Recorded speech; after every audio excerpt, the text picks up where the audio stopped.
asawa niya mismo, pagkabayan. Ano po nangyari? Ano daw, kinuha na ng pera. Kung anong makuha sa'yo, cellphone o alahas, meron ka. Lahat kukunin. Aroy. Siguro, Tapos pag di mo binigay, papatayin ka. siguro. Kasi wala man ilaw dyan madilim. Walang bahay. Ang bahay dyan madalang, ilan lang.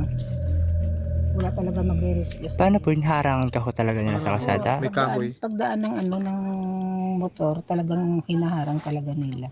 Kung sakali po na hindi kami makabiyahe ngayon, dito na lang po kami. Ang ganda po ng slope ng kalsada. Saktong sa. Apo, okay lang po kami dito, Hindi promise. na namin kailangan. Alis lang po kami ng maaga. Buti na lang talaga. Hindi na kami tumuloy. At naisip ko na daan ng Winterpal na yun. Apo, buti na Saan lang. ba kayo galing sa Choy pa?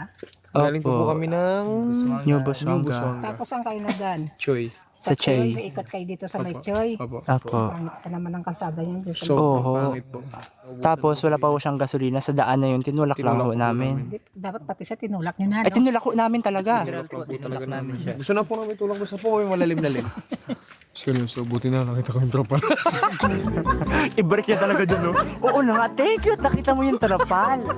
Uy, mag-thank you kayo. Thank you po. Kita mo Thank you. Hindi naman, ganun. Pero buti na lang. Ay, dog, meron tayo.